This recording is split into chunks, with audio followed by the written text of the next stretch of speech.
Buenas tardes. En el presente video se expondrá el proyecto final de programación científica acerca del modelo matemático de Hodgkin y Huxley del potencial de acción de la neurona del calamar gigante. Este proyecto es presentado por Mariana Cajamarca, María Paula Cárdenas e Isabela Muñoz. El potencial de acción es una respuesta de una célula, en este caso una neurona, frente a un estímulo. En la primera fase, la neurona mantiene un potencial de reposo debido al gradiente de concentración de iones extra e intracelulares. Si el estímulo tiene una intensidad suficiente, se da la apertura a los canales de sodio y la entrada de estos iones a la célula es masiva, por lo que logran alcanzar el umbral dando lugar a la despolarización. Posteriormente, la célula es sometida a la repolarización, cuando la permeabilidad de potasio se restaura y el potencial de membrana, diferencia entre las concentraciones de iones dentro y fuera de la membrana, vuelve a su estado de reposo.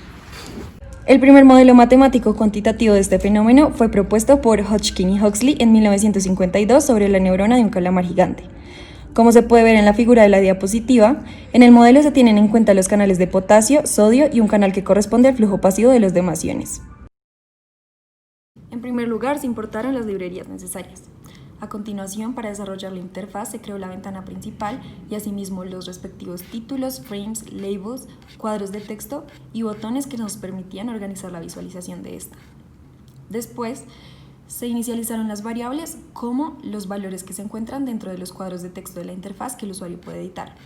A continuación, se creó una función para la corriente para así determinar cuándo es fija y cuándo es variable. Después, se crearon las funciones que corresponden a las ecuaciones diferenciales a solucionar. Después, se crearon los métodos numéricos de solución para resolver estas ecuaciones diferenciales, los cuales son Euler Forward, Euler Backwards, Euler modificado, Runge-Kutta2 y Runge-Kutta4. Asimismo, se crearon los respectivos botones para poder graficar las soluciones respectivas.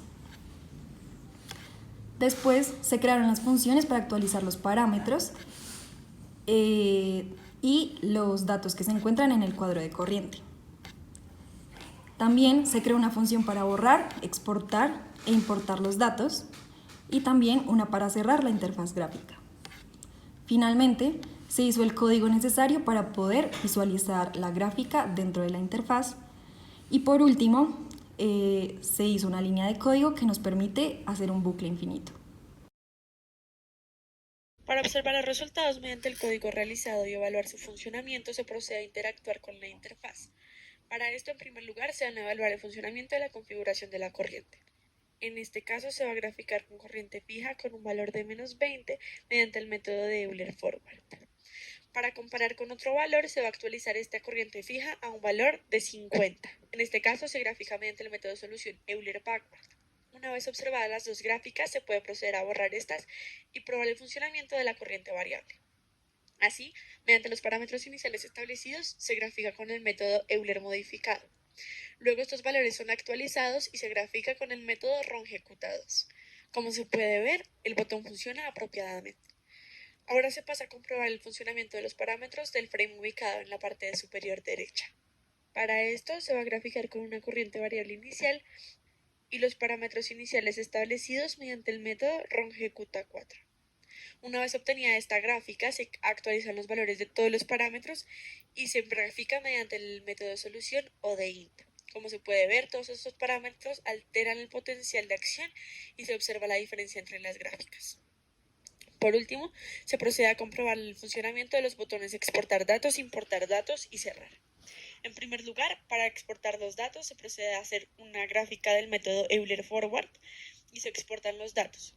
Ahí mismo aparece una gráfica en la cual se puede ver que los datos fueron exportados exitosamente. Por otro lado, una vez cerrada la gráfica, se procede a borrar la figura que aparece en el potencial de acción e importar los datos. Ahí se puede ver perfectamente cómo la gráfica aparece de los datos que fueron obtenidos anteriormente. Por último, para el botón de cerrar, se evalúa su funcionamiento. Ahí se hace una pregunta en la cual si responde no, retorna la aplicación y si responde sí, es sacado de la aplicación.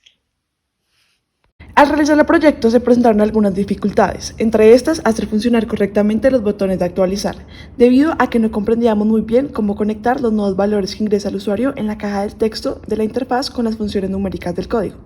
Por tal motivo, aunque se cambiaran los parámetros, la gráfica se mantenía igual. Adicionalmente, otro inconveniente que se presentó fue aplicar la teoría de los métodos numéricos a solucionar un caso real e interpretar lo que significaba cada ecuación y cada valor. Finalmente, un aspecto a mejorar sería incluir en la interfaz un rango de valores sobre el cual se sugieren variar los parámetros para obtener una gráfica acorde con la teoría de un potencial de acción.